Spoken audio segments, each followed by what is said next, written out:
Hi, Miss Sylvie, and hi, Miss Abba. How are you, beautiful ladies, today? Hello, I'm good. How about you? I'm okay. I know you, Miss Sylvie, you are in Singapore, so it's nearly midnight. Yeah, we are now 5 minutes remaining for midnight. I am so sorry to take you away from your sleep. No, it's fine. It's good to have you again. Yeah. Miss Abba, Hi, Albert. Good evening. How are you? I'm okay, and you? Great. Good. How are the classes going? Oh, good, good. We just ended the April cohort and Oh, we are done. Their results are in, and so yeah, we've wrapped up with that. Next up is October. oh, that's good. Now, Mm. I've, I know we had a chat about sharing some stuff, so I've Mhm, delayed considering that you've been busy with the classes. So now that you're done, mhm. I can start sharing again. Exactly. I meant to actually reach out to you about that, just to tell you that Yeah. now my hands are free, so we can continue from where we left off. Yes, no, it's all good. It's all good. So, we're just waiting for the moderator to join. All of the today's speakers are here. Just a quick intro. We are joined by Miss Jolene, Mr. Isaac. Miss Jolene is from Zimbabwe. Mr. Isaac is from Kenya. And then Miss Selvi, she's from Rwanda, but right now she's in Singapore. And then we are joined by Miss Abba from Ghana. Everybody in who's participating today. Thank you very much. Thank you. Happiness.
Hi, Sandy.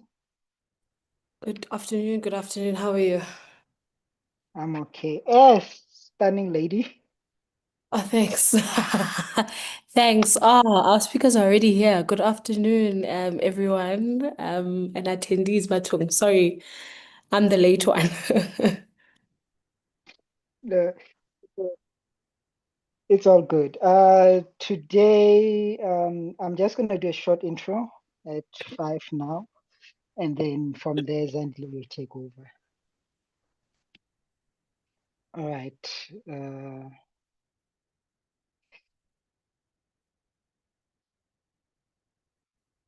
There we go.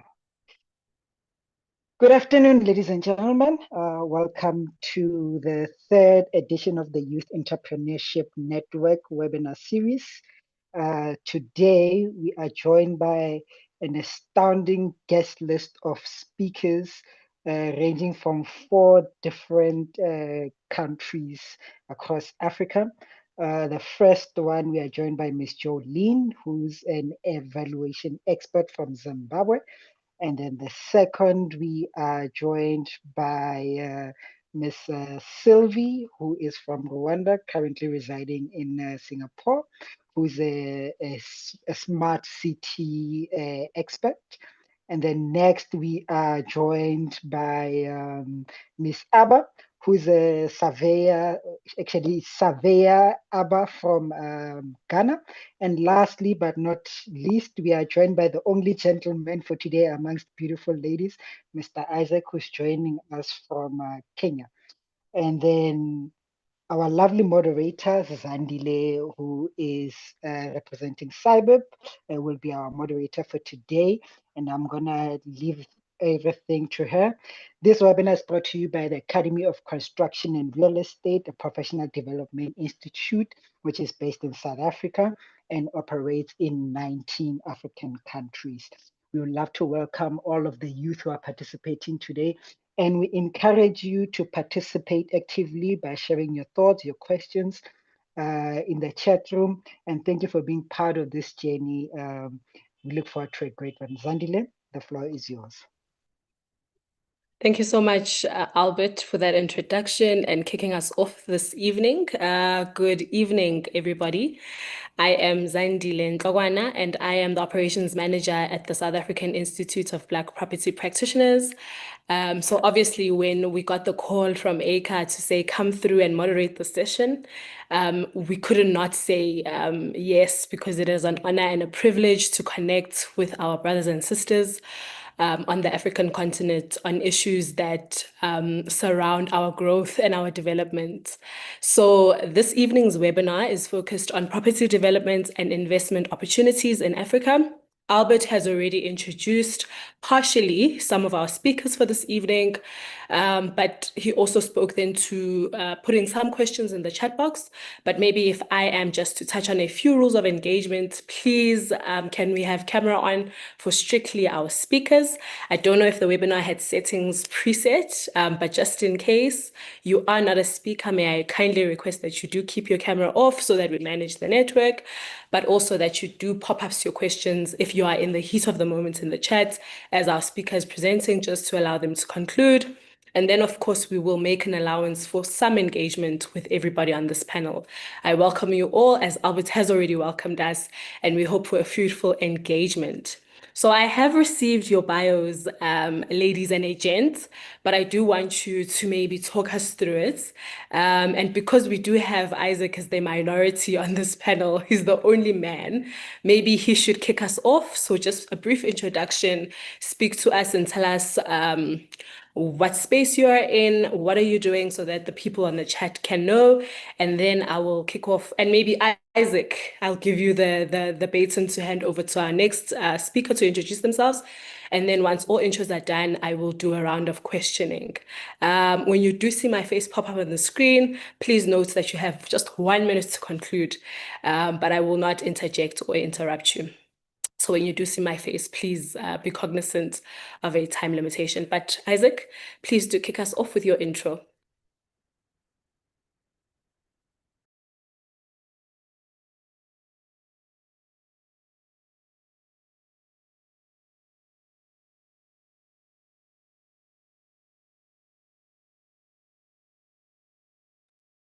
Okay, I don't know. I might be assuming I am audible though. That's correct. So maybe Isaac, you're on mute if you are maybe trying to speak. Okay, maybe let me go to Sylvie. Sylvie, on the chat. Okay, yes, I hear you. All right, please give us a brief intro. Who are you? What space are you working in, operating in? And we'll kick off then this discussion post our intros. Okay, thank you so much. Thank you for giving me this time. And good day, everyone. My name is Sylvie Tusengimana, and I'm a young real estate and smart city professional. Currently, I work at the University of Rwanda. I'm an academician too. I work at the University of Rwanda as tutorial assistant, and I also am the founder of Empower Her Estate Rwanda, which is an initiative that is dedicated to empower women and youth in the real estate and built environment sector. And currently, I'm completing my master's in smart city engineering in South Korea. And today, I'm glad to talk to the young people like me who are dedicated to know about property and real estate development. Thank you so much. Thank you so much for that beautiful introduction, Sylvie. I look forward to chatting to you this evening. I see Isaac's face, which means he's ready to intro himself. So give it a shot, please, Isaac. Hello, my name is Isaac Mbogwa. I'm sorry, my laptop is having an issue, so I have logged in with my phone once more, but I'll try to log in with my laptop as well. But let me do a brief introduction, and it's a pleasure being the only gent panelist here, and an honor as well. And I am surprised that we have so many people from different countries, so I'm really honored to be amongst you. I'm Isaac Mbogwa. I'm a licensed real estate consultant in Nairobi, Kenya. I have a degree in real estate from the University of Nairobi. I'm working on my master's as well, trying to enroll for September this year to do project management. But currently, I'm just practicing agency as well as valuation and consultancy services related to real estate. Thank you for your time. Don't thank us for our time yet, Isaac. We still have a very good conversation. We're going to keep going. But thank you so much for that introduction. Joylyn, please come through.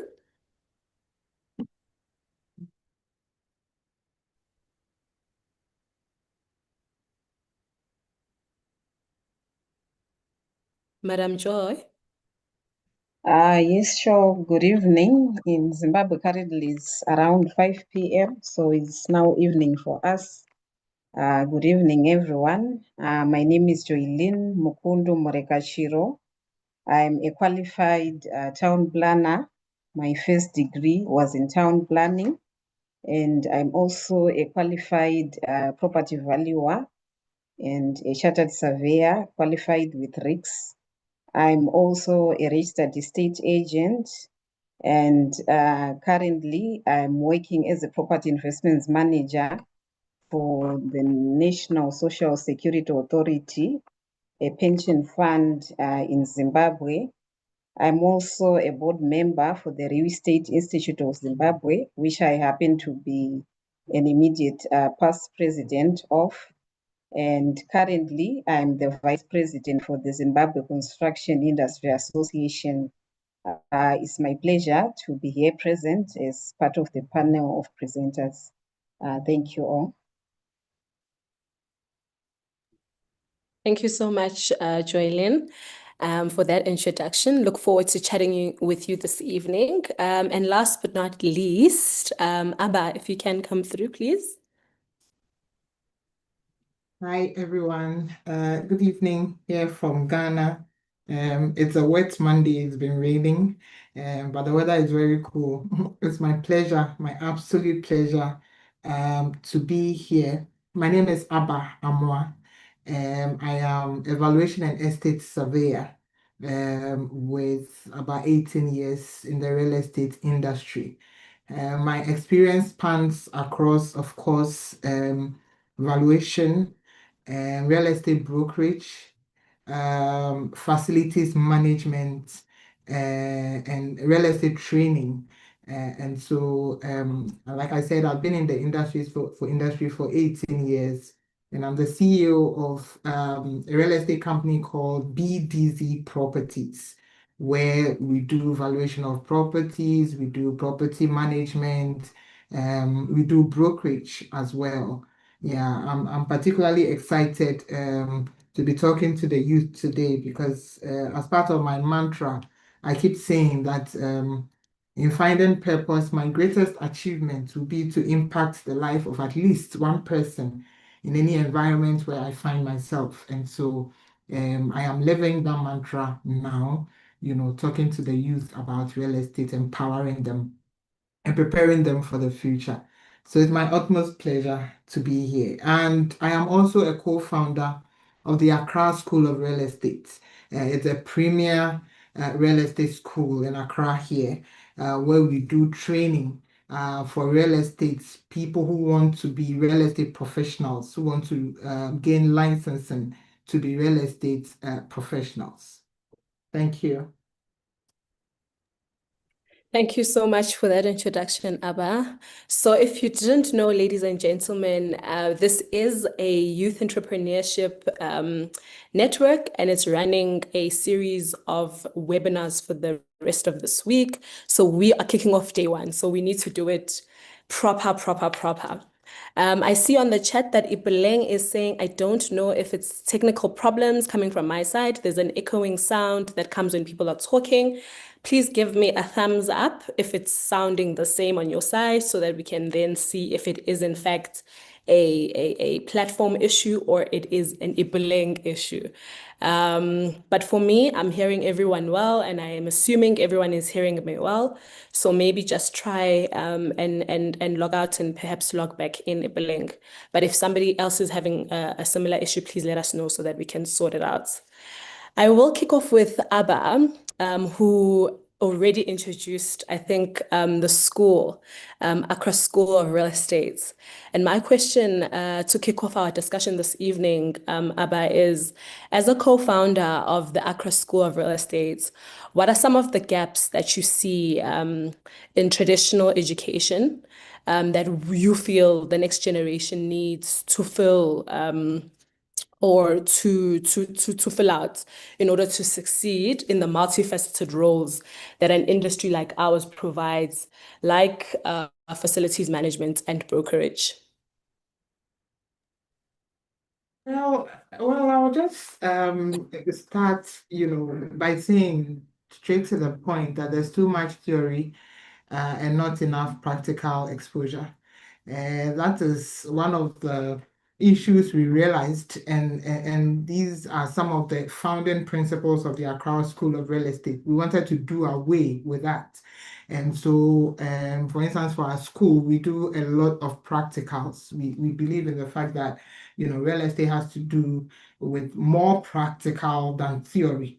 Okay, and so that is a gap I realized. Somebody can come out of school and, as a graduate leaving school, they have a strong theoretical knowledge, but very limited practical experience. So, for instance, in facilities management, you can have somebody who understands maintenance because they were taught in class, the concept of maintenance, well taught, well understood, but they've never conducted something like a building inspection before, they've never prepared a maintenance budget, they've never handled, a tenant complaint, a difficult tenant before. So when they come to the field, they realize that what they learn in classroom is good, but on the field, it's a different ball game altogether. For instance, in brokerage, somebody could have could have never conducted like a property viewing, negotiated a deal, prepared, a comparative market analysis. And these are all things that we teach at the Accra School of Real Estate. For instance, in the last cohort, we gave them an assignment, we gave them practical, example of how to conduct a comparative market analysis, because as a real estate broker, you should be able to know the value of properties. I tell them in my class, that most of the time a property owner could come to you and say, oh, I want to sell my property, but how much do you think the property should go for? They want an informal valuation report, not one done by a professional, but they want a broker price opinion done by an agent. And so as an agent, you should be able to prepare one for them. And so we took them through the rudiments of actually preparing and submitting a comparative market analysis, that's a BPO, a broker price opinion. And so we did that. We conducted site visits, where we gave a profile, we did like a role play. So we gave you a profile of a prospective buyer of a property as a real estate broker. And then we ask you to look for a property for them, engage them. That practicality is missing in the classrooms. And that is a gap that needs to be filled. Okay. Another thing is lack of interdisciplinary learning. Okay, so if it is real estate brokerage that you are learning, if it is facilities management you are learning, you need other things such as finance. You need to learn about finance, you need to learn about technology. There are virtual tours as a real estate broker. If you know that, if you are savvy with technology, you can apply it on the field. You need to learn about project management. You need to learn about customer service, because as a real estate broker, you are, attending to a customer. You need all those things. And so it has to be like a potpourri kind of learning. It's not just straight up brokerage, but brokerage plus all other things that you need to make you a successful broker. So we're talking about interdisciplinary learning. And if I may add one more, maybe I would say we have limited focus on soft skills. So in the classroom, it's technical competence, technical competence, technical competence. We don't look at other soft skills such as communication, negotiation, leadership, problem solving, conflict resolution. All those things are things that needed to be taught as well. Again, let me use the Accra School of Real Estate at the last cohort, when you took them to the site as a practical FM, on-site analysis. I gave them a scenario where you are a facilities manager of an ongoing project, and then the neighbor is in their house, you are disturbing them, they come out and they are all furious. Why are you disturbing me? What will you do as a facilities manager? These are practical things that are not learned in the classroom. So these are gaps that need to be filled, in the process of teaching, whether brokerage, whether facilities management or real estate in general. Sure.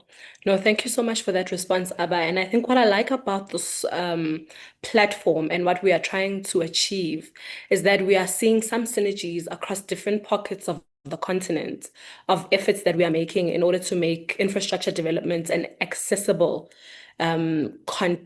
course content, and allowing then other people to come in and really put their mark where it matters. I think based on your expression around the formation of Accra and some of the things that you are doing in terms of bridging the gap between theory and practical, I would like to bring in Sylvie and maybe talk us through your nonprofits. So you did say you started Empower Her estate in Rwanda, where you're advocating then for women's participation in the built environment. What are some of the unique opportunities that exist right now for young women in particular to take leadership roles in the African real estate sector?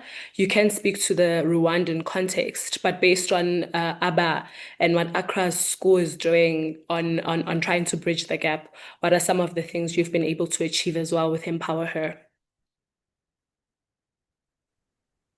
Thank you so much. Thank you so much for bringing this question. Empower Her Estate Rwanda, as I said, is like the empowerment hub for the built environment in Rwanda.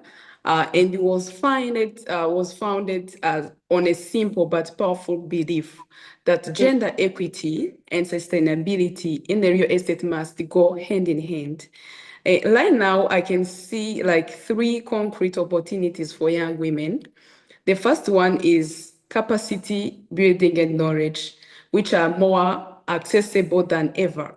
IHA or Empower Her Estate Rwanda and other platforms are freely accessible online, and they're providing knowledge and skills. And they provide training programs, mentorship, online masterclasses, and research initiatives that is designed to equip young women, but also the youth, with the professional skills in the real estate and the built environment.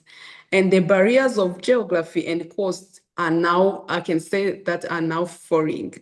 The second one is African cities and are being built right now. We are just developing line by now.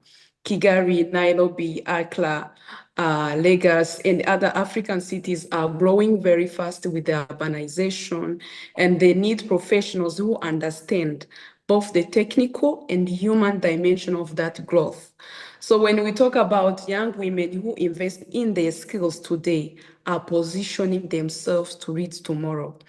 And also the last but not the least is we cannot say all about that and forget about research and innovation, which are open doors for young generations.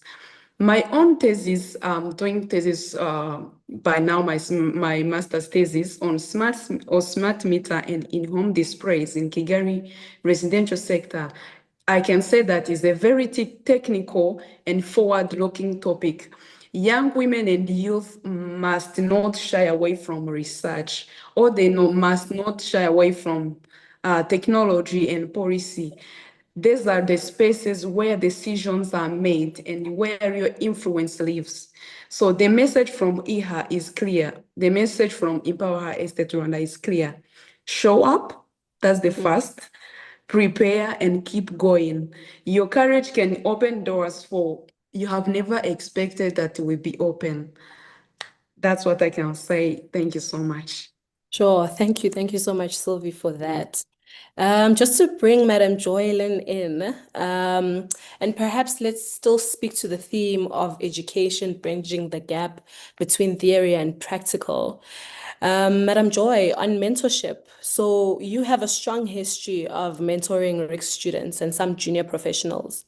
And what is the single most important piece of advice that you would give to young graduates who are entering the built environment, but perhaps more specifically based on just the profile and the bios of the people on our speaking panel this evening, those entering valuation and planning fields today?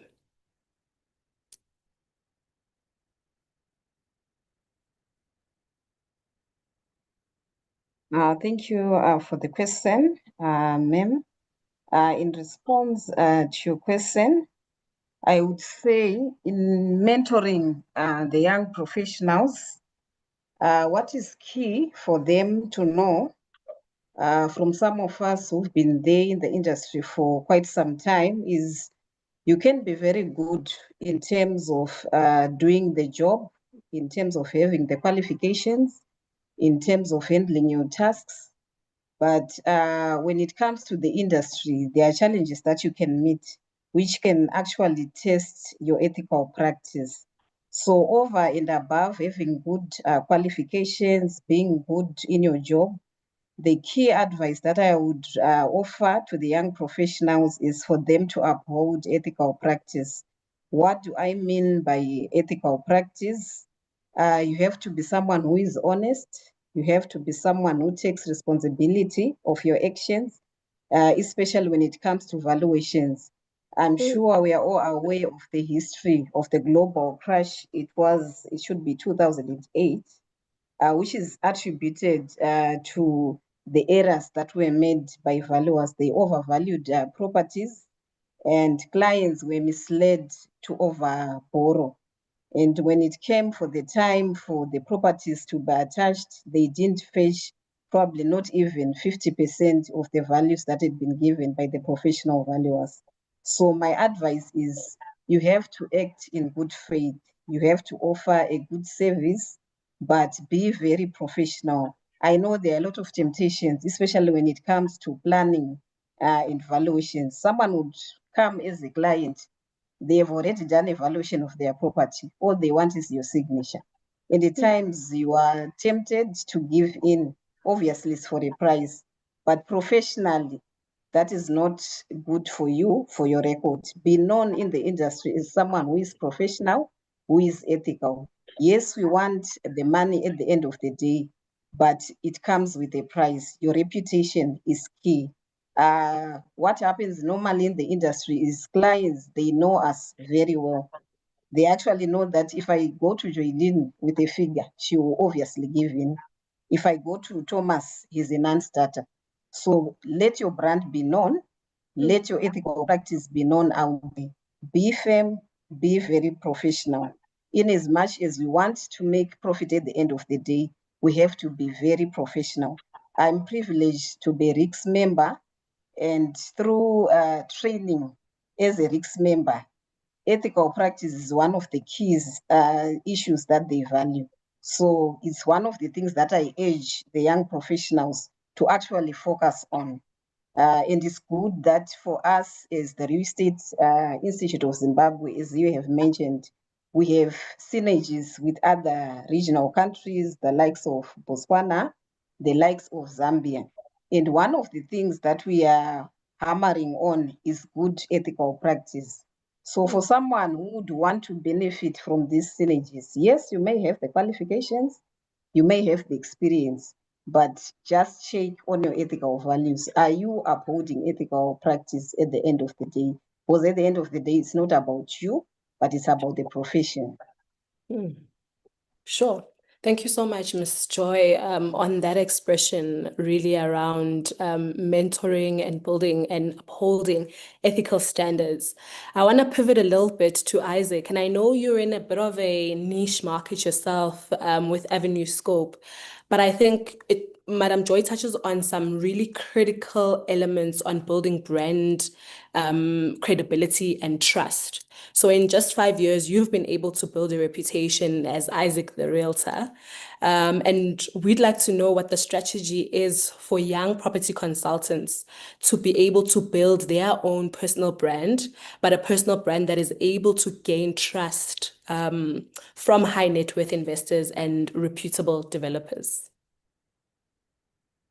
Thank you for that opportunity. And I think the first thing that the speakers have insisted is when I was getting into the industry, I lacked communication skills and negotiation skills because even at the university here, we really focused on the theory bit and the implementation of the real estate skills was hectic for someone starting over. But I got a mentor who took me through for 2 years. His name is Patrick Monene, a board member of the ERP at the time. And I learned from him for a few things, such as communication. One thing, if you want to make it in the real estate industry, you're dealing with very high net worth individuals and they want to feel that their money is secure. You have to constantly be in communication with them. You have to give them reassurance each and every time. And given that specifically I deal mostly with sales, you have to follow up each and every time. I use a rule I call the 33 rule of touch. And here, you come up with different ways in which you can keep in touch with your clients, such as if they have a birthday, you wish them a happy birthday. If they're still looking to negotiate further, you can organize for a meeting with the landowner or the developer. You just come up with ways to keep in touch with your clients, and that way they'll keep referring you.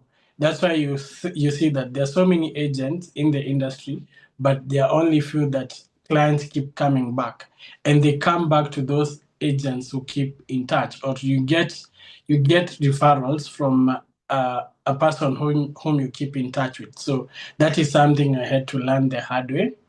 And I think the biggest challenge you're facing in Kenya as the young valuers and property consultants is there's a lot of undercutting and kickbacks, especially in the valuation industry. And this is something we have been calling out loudly because once you give a banker 50% of your income, it means you cannot employ, you cannot mentor, you cannot even pay your taxes on time, because 50% of your income is going to someone else who did not participate in the work. So I've been very vocal with the estate agents board, and also the valuers registration board, and we are trying to stop kickbacks, especially in the valuation industry, and undercutting.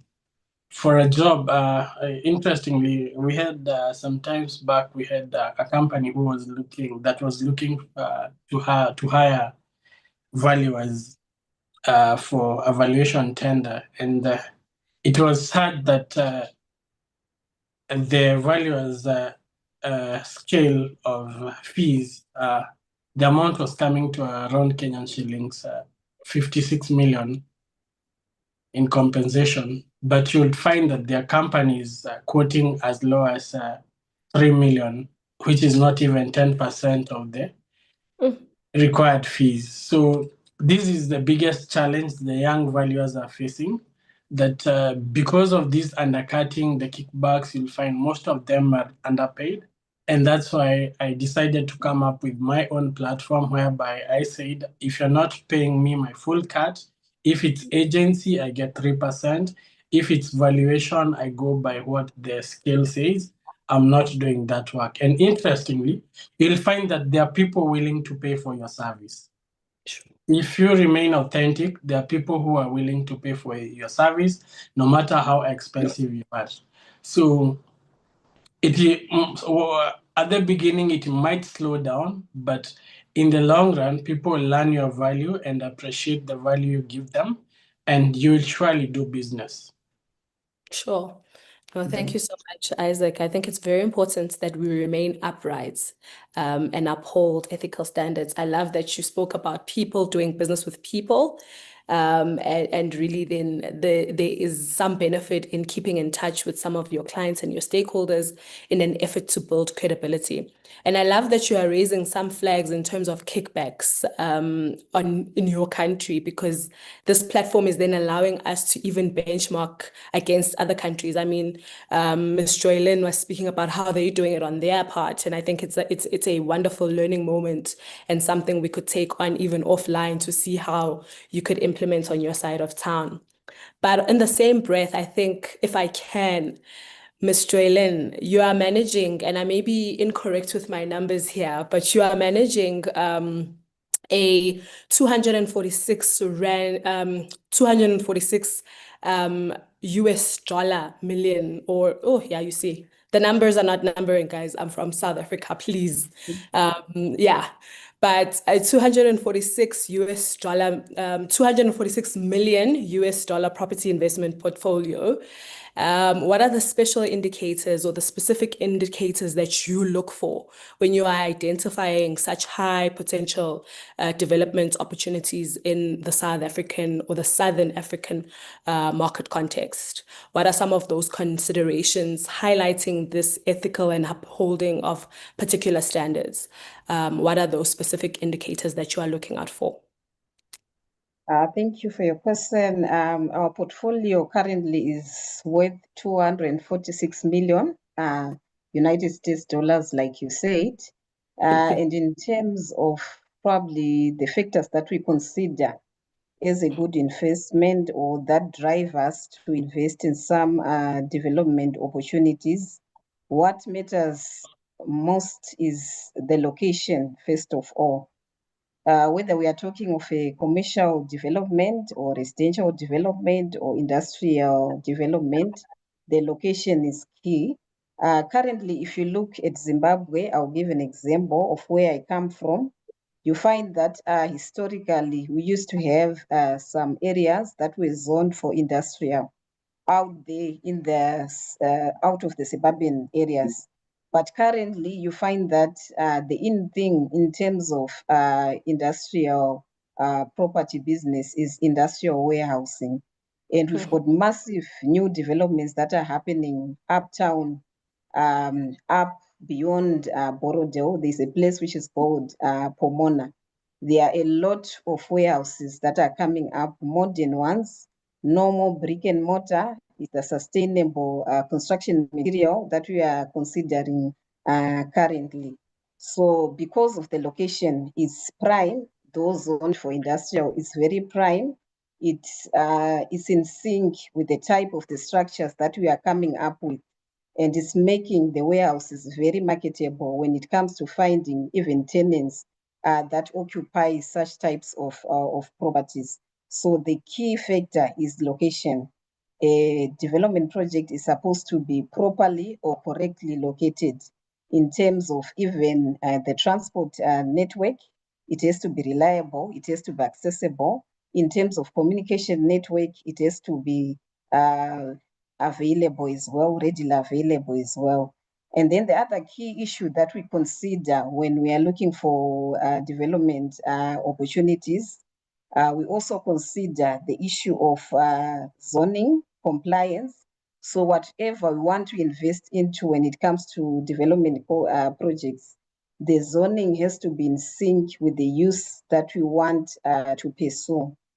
Say we want to boost our industrial properties, whatever land we are going to buy for that development, it has to be clearly zoned for that use.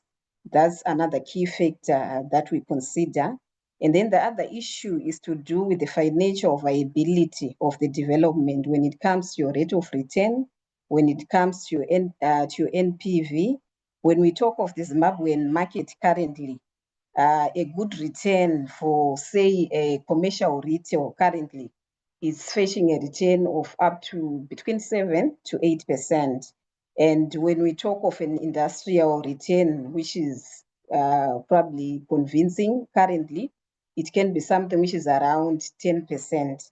So it is key for us to also consider the financial viability of the project prior to acquiring one. And then it is also important, we've had challenges in the past when it comes to property ownership. You find someone investing in a property whose ownership is not very clear. So from our end as a pension fund, we usually consider clean title.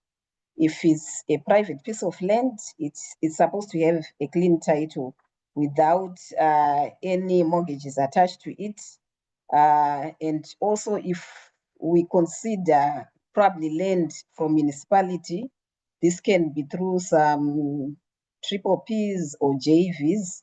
Again, it has to be very clear if it's council land and the conditions that are attached to it, if any. We also consider the issue of the construction costs. When it comes to a development projects, they have to be very affordable and within the acceptable range. You find that currently in Zimbabwe, as compared to the other regional countries like your Botswana, your Zambia, your South Africa, your Kenya, your Namibia, it seems our construction costs currently, they are a bit on the high side. I'm not really sure for whatever reasons, because if you check, it will be very interesting for me to get information from my peers. What the situation that we have currently in Zimbabwe, if you want to construct a core house, you know, that kind of a setup whereby you have probably a one-roomed house or two-roomed house, it can cost you on average about 150 to 200 square meters, to $200 per square meter. And then for a decent high density house, it's around 300 to 450 USD per square meter. For a medium density, it can be 450 to 600. And then for the low density single story, it can actually range from 700 to 2,000 per square meter. And then for a double to a multi-story, it can be from 2.5 to 4,000 square meter. So for us already, our construction costs, they are a bit on the high side. So you have to manage them if you want to pursue a development project. For the commercial properties, like your industrial, your factory, it can range from around 500 to 700 per square meter. For the retail, it's even higher, from probably 800 to 1.2 per square meter. That's for your retail properties. So yeah, we really have to manage our costs so that at the end of the day, we actually enjoy the foreseen return on the investment. And then the other key issue that we also consider when we want to venture into a development is what are we going to acquire from the output? Say it's an industrial property. Apart from the return, we may want to lease it out. So we want to achieve probably the highest possible rental that we can achieve for that particular location. Currently in Zimbabwe, for your retail properties within the CBD, you can achieve a rental of probably $12 to $30 per square meter. That is in Harare. In Bulawayo, which is the second largest city in Zimbabwe, you can achieve probably from $10 to $15 per square meter for retail rental per month. And then for the CBD offices, currently this market is kind of like depressed in Zimbabwe. So in Harare, you can fetch probably around $4 to $8 per square meter for CBD offices. But the urban offices or office parks, which are kind of like out of the CBD, you can get a higher rental of probably $8 to $10 per square meter in Harare. And then for this industrial properties in Harare, is on average from $2 to $5 per square meter per month, whilst in Bulawayo is even lower, it's from around 50 cents to $1.50 per month. So if you invest in a certain or in a particular development project, what you want to acquire at the end of the day is a higher rental. Then it's also key for one to consider the operating expenses that one is going to probably face every month in operating the property or maintaining the property. So currently, as a pension fund, we are considering investing in green buildings so as to manage the costs when it comes to operating and maintaining the structures. So most of the buildings that we are considering currently, they have to be ESG compliant. No gas emissions, no pollution whatsoever. Is supposed to have solar facilities, natural ventilation, etc., so that we can manage the use of energy. I think that's the long and short of it, of the factors or matrices that we consider when it comes to development opportunities or options. Sure. And thank you so much for sharing that, Joylyn. I think the purposes of this platform, outside of sharing information around property development and investment, it's to also tap into the opportunities. So I hope people were noting as you were speaking to some of these requirements so that they can engage you perhaps for potential development opportunities post this webinar. But I think I want to tie then into the regional synergies discussion. You already spoke about Zambia, Botswana, and some of the things you've been doing with them.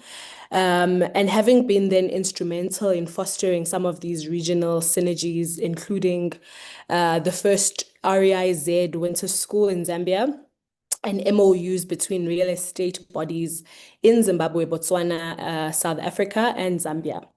What can a young professional or a young entrepreneur who is looking to scale their business across the border, what should they be looking around for, and what are some of the significant benefits of having regional professional networks?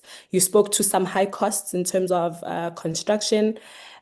What would help then a young entrepreneur who's looking to scale their business outside of their country and across the borders? And what are the most significant benefits then for these regional professional networks? Thank you so much for the question. What I would say about regional synergies is, for starters, they say iron sharpens iron. The moment you cease to learn from the next person, you become extinct and rusty. You may think probably you know it all, but actually you'll be getting wasted away. So it's actually a good opportunity for our young professionals to have these synergies so that they also learn from those beyond the borders, how they are doing it. There are some things that we are into as Zimbabwe. For example, I said there's a lot of construction activity. especially in the housing sector. But if you look at Zambia currently, there's also a lot of construction, but in the commercial sector. So it's something that we have to learn from them, how they are doing it, and how best we can implement the same in our country, which is Zimbabwe. So this is a good opportunity for young professionals, for them to get this exposure and they learn from the next country. We have had our fair share of challenges, like the ones I was indicating in terms of construction costs, our economy, etc. But I'm sure currently, as you can see, things are starting to rise up in terms of development projects. So this is a good opportunity for our young professionals to learn from the neighboring countries how they are doing it, so that we can also even improve when it comes to our construction methods, when it comes to our investments options. I've talked about buildings that are ESG compliant. If you look currently in our old industrial setup, it was more of brick and mortar throughout. But we've learned from our peers, and slowly we are moving away from that. We are also embracing ESG compliance in our buildings, which has significantly improved our quality of product at the end of the day. And then this exposure to synergies is also a good opportunity for our young professionals, in that they also become competitive on the regional market and the international market. Like you said, we are working on an MOU that is us, Zimbabwe, Zambia, and Botswana, so that we can actually allow our young professionals to be considered in these three countries. What it means is, if one is the real estate qualification for Zimbabwe, they can actually go to Botswana and be offered a job. Their qualifications are considered. They can actually go to Zambia and be considered for recruitment. So this is good exposure for our young professionals from all these three countries. And we are hoping that we'll also rope in additional regional countries like your South Africa, God willing, so that we continue to have more and more exposure. I think the main reason why we are doing this is that you find that for some of our professionals currently, the major complaint is it's been very difficult for them to get opportunities, whether it's locally or regionally. But the qualifications are there. We are doing the training. For us, I'm a past president for the Real Estate Institute of Zimbabwe. So I've been heavily involved in training these young professionals, in taking them through their diploma, in taking them through the mentorship for risk qualification. So we've been putting a lot of effort in the training. But at the end of the day, if they don't find placement, it brings everything to naught. So it's actually important for us to have these synergies so that they get exposure. And at the end of the day, they also become very competitive on the regional and the international market. I'm sure we've got different backgrounds as the various African countries, and the synergies, they also foster cross-cultural collaboration, which is key. People, they've got different cultural backgrounds, they've got different values, which are also important for us at some point to consider when we are doing our professional whatever experiences. Besides that, it is also important as this exposes our young professionals to mentorship opportunities by some who have made it out there in the region.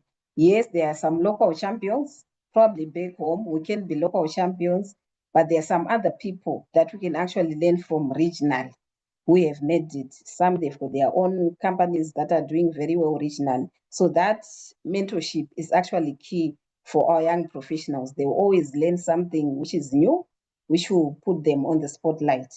Yeah, there's also exposure for opportunities for shared resources when it comes to training. Yes, we are doing the local training, but it's also key for them to get exposed to regional training. I'm sure some of the people here present, they've been part of some regional programs, including this one that we are having. It continues to refine you as a professional. Even for some of us who've been in the industry for quite some time, it's still a necessity to continue getting exposure regionally apart from the local training. And it's also important for us to have these synergies for our young professionals so that they continue to have diverse skills. You know, if I'm a champion in valuation in Zimbabwe, there are some probably specialized properties that I'm not exposed to. We had an opportunity to attend the Africa, whatever, which was hosted in South Africa recently, the valuation conference, yes. And there was an option to do a practical valuation of a stadium.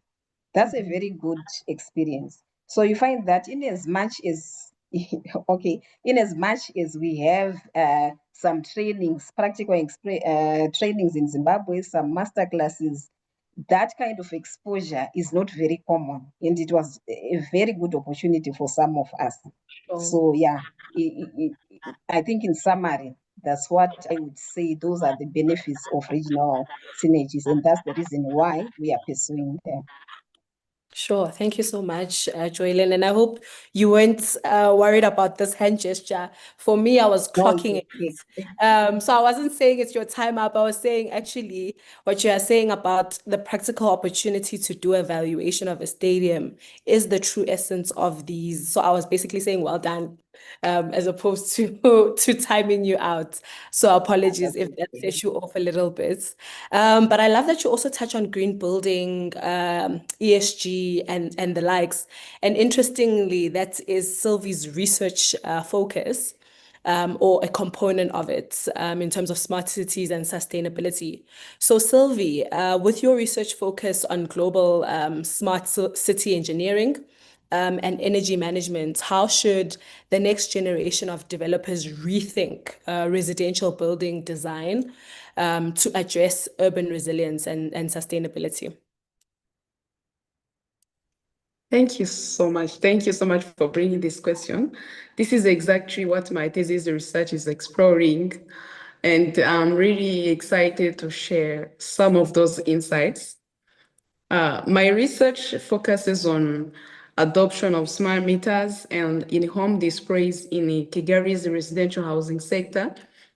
And what I have found so far is that the potential is enormous, but the largely untapped. From the evidence, like from the previous research and the pilot project that has been conducted in globally, more specifically in China, South Korea, they shows that those technologies help to reduce electricity bills, the utility cost, and they also help the household to save energy through self-regulation using those technologies. So for African cities broadly, the next generation of developers, we must think about three things. The first one is we have to design for the energy in intelligence. This means that buildings should be designed to integrate those smart technologies, to integrate those smart meters from the start, not to integrate those technologies later. We have to integrate it in design. When the residents can see their real-time energy consumption, they can change their behavior on the way they use energy. And this can benefit both property owners and also can help to achieve sustainability.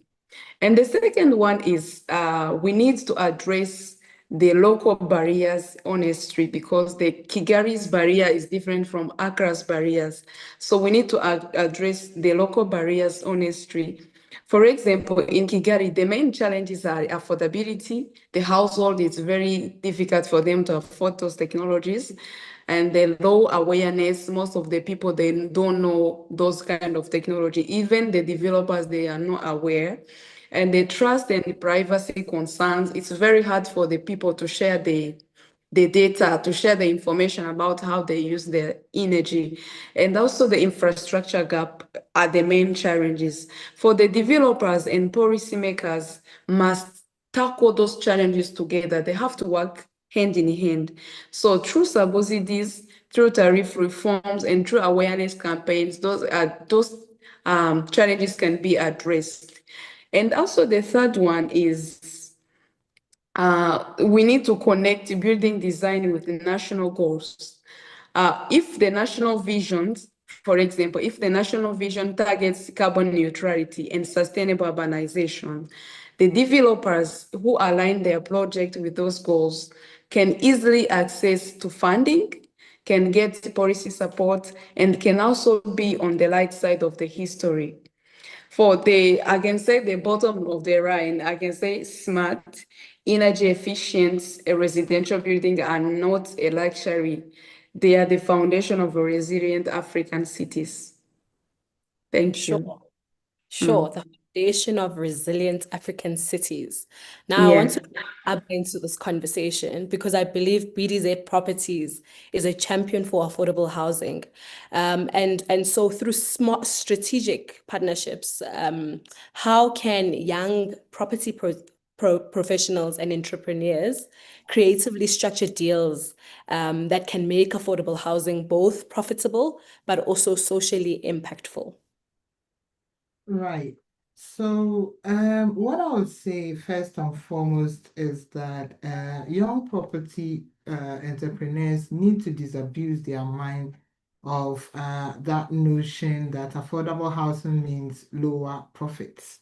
That is what a lot of people think. They think that, oh, once it's affordable, then it means the profit margin is going to be less. But that is not true. So before you even enter into development, you should have done an assessment, an analysis of, for instance, the market demand. You should have done an analysis of construction cost, expected revenue, all of that. And so that you know your profit margins, what you're going to realize. And so when you do that, you realize that actually sometimes even certain affordable houses have a larger profit margin than those in the high-end areas. When you compute, sometimes you find those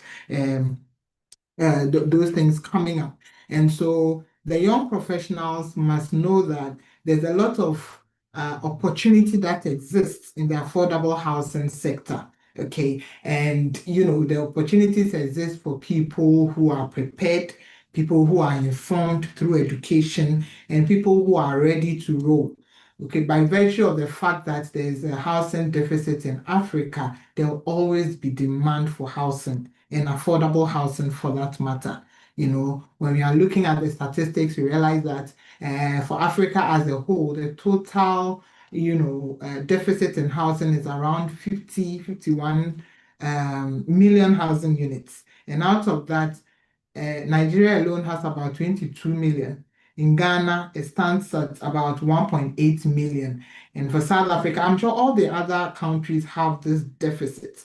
And so that should tell you that there's great potential for affordable housing. And so when you are considering affordable housing, in order to make it profitable and socially impactful, you should look at making your construction or development costs as low as possible in order to have, profits. Okay. And one of the ways where you can make your construction costs low is to partner instead of owning everything. Okay, joint ventures, be open to joint ventures. Actually, that is how BDZ Properties entered into the construction sector in the first place. There was a company called Rabda Africa Build Limited.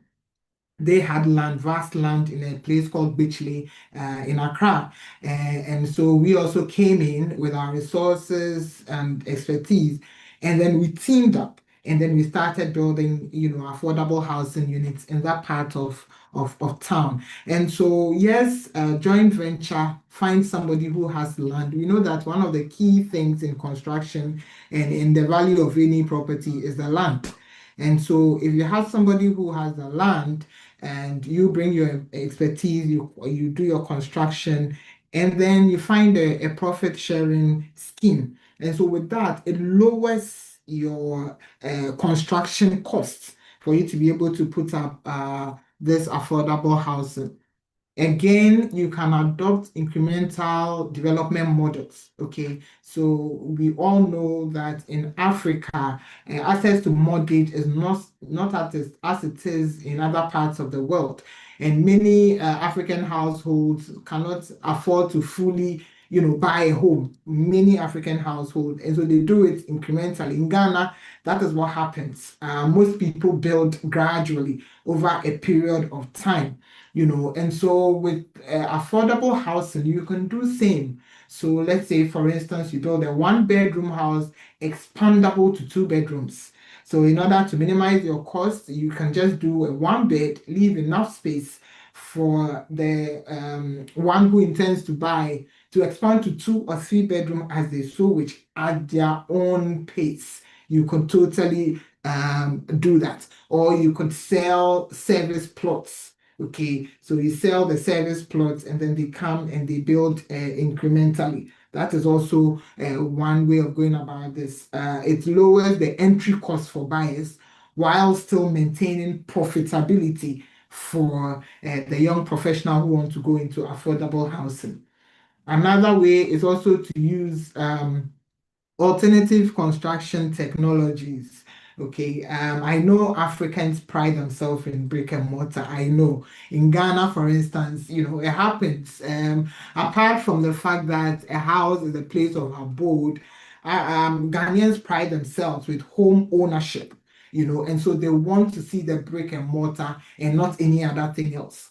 But in order to have affordable housing, there are certain alternatives that can be explored. For instance, the container housing. That is a brilliant idea, except for the fact that Africa can be humid, and for that matter, Ghana, it can be humid. You do the proper insulation panel so that heat will be absorbed.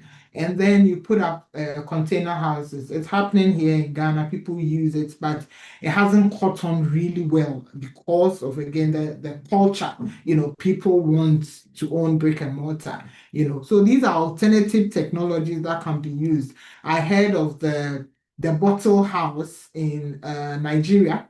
I think it started in India and it was replicated in Nigeria, where they put sand in bottles, drinking water bottles, compact it, and build a house out of it. I was pleasantly surprised. I'm told that it even makes it bulletproof. The sand in it makes it bulletproof, And so that is an alternative, but I don't know if Africans are ready to embrace and accept that. But if it is made to be livable, why not? That is a way of building affordable housing. There's also the prefab construction, prefabricated construction also makes it possible for you to do fabricate your beams, your building element, the structures. We have walls, we have beams, we have all that in a factory, and then bring it to site to assemble. Okay, it makes a short turnaround time for the construction. It's fast and it doesn't leave debris, and waste on the construction site. It's doable. There's a Clement. I did a research some time back for a presentation, and that's what happened for the Clement canopy project in Singapore. They built a whole 2-block apartments. It had, I think it was 40 levels on each block. Okay, and the total units were, I think, 505 or so units. And it was built, all that was built from prefab, manufactured at a factory in Malaysia and brought all the way to Singapore, So these are ways of reducing costs, increasing turnaround time for construction, and going a long way to maximize profits if you want to go into affordable housing. And so there's also the issue of leveraging on off-plan sales. Okay, using other people's money, for affordable housing. When you're doing this, you have to make sure that you are credible. Okay, you are credible, and when you do that, it generates cash flow. People should have that vote of confidence in you to be able to put up the building within the set time that you say you are going to construct the building. In Ghana, there's a company that promises, once they go into off-plan purchase, they give you, there's a caveat in your agreement that if they are not able to deliver on the date that they said they would, they are going to give back some amount of money to you. And they actually do that just to create that credibility, kind of thing. So with proper legal protections, transparency, the off-plan method can also be a powerful tool for affordable housing. And so these are, ways that you can do that. Like I said, it's not a charitable project. Affordable housing, there is money to be made in it, and with the right, structure, with the right collaborations, you can always do that. You can collaborate with governments also, and there are affordable housing programs, there are public-private partnerships, they give you infrastructure support, the development finance institutions, all these can come together, to support projects like affordable housing because it's a canker. Governments are trying to solve this issue of affordable housing across border, in all the countries. And so if you demonstrate interest in helping, you will have the support of government to do that. Yeah. Sure. Thank you so much, Abba. I love your opening statement on disabusing our minds from the thought that affordable housing is low profit margins. And I love how you've unpacked and really showed us then some of the building blocks that we could look into in an effort to try and get into that market. You've partially touched on off-plan markets, and I want us to dive straight into Kenya and have Isaac speak to us. And I know Avenue Scope is more specializing in the luxury real estate markets, but you also then do a lot of off-plan projects in Nairobi. So for a young entrepreneur who is starting off with limited capital as some of the constraints that Abba spoke to, how can one safely navigate the risks of off-plan investments to ensure that projects are delivered, in fact, on time? Okay, this you mean as a developer or as an property purchaser? So as a property purchaser, I think let's answer it both ways because we might have both people in the room. So if we can give it a shot in both directions, if the responses are different, I think it would be beneficial to our audience. Okay. For development, I think the challenges that I have faced with various developers who have not been able to complete their developments on time, mostly it is because of greed. Off-plan investment has been tested and proven by the Chinese and the Indians, but you find sometimes for us Africans, when you want to venture into the same, we are struggling. And I have gone through various projects because some of my friends looked at why do we have so many stalled projects that are being led by Africans? And one of the primary concerns is we show greed. I think that's why Abba said we have to be very accountable because we want very high profit margins, or when we onboard a few purchasers, we go on to holidays instead of investing back to the projects. So we have to really contain greed and as well contain the number of projects that you are doing at a go, because you'll find that most of these developers who have a lot of stalled projects, they started 4 or 5 different projects at the same time, and yet they are relying on off-plan purchasers. And you see, when you're doing that, you will only pump a little in each and every project, unlike a situation whereby you have one project that you're focusing on, and after delivery, you go to the next and the next and the next one. So I think we have to really focus on what we can chew each and every time in the project. In the real estate industry, we have also to contain our greed as well as have reasonable feasibility studies a lot of them, because most of these real estate investors, especially Africans, we ignore the professional opinion in the real estate industry. So you'll find that, for instance, there is this case in Lower Kabete, Nairobi, Kenya, whereby a guy was doing 30 townhouses and he had not done the geotechnical survey. So when he took around a loan of around Kenyan shillings 150 million, the land was a nuisance. So he used almost 3/4 of the amount in excavation and backfilling. And that is what he had estimated will be the cost of the project. So we really have to ensure we engage professionals and carry out feasibility studies. And another thing I learned about these projects, you find them stalled over and over, is not, they don't have an elaborate plan of what they want. So you find that the project is already on third floor and they're still negotiating on whether to do 1-bedroom apartments or to do 2-bedroom or 3-bedroom apartments. So this rolls back into poor planning and not engaging qualified professionals. And then another thing I think is having very realistic timelines. If you're going to get into the real estate development sector as a young entrepreneur, for you to win on the masses, you have to have very, very realistic timelines. And all I can say is that you can only predict timelines after you have obtained all the approvals, because apart from now the weather and probably finances, you cannot control how soon you get approvals from the government. But once you have all those, now you can predict from this now, the project consultants have told me I have 18 months.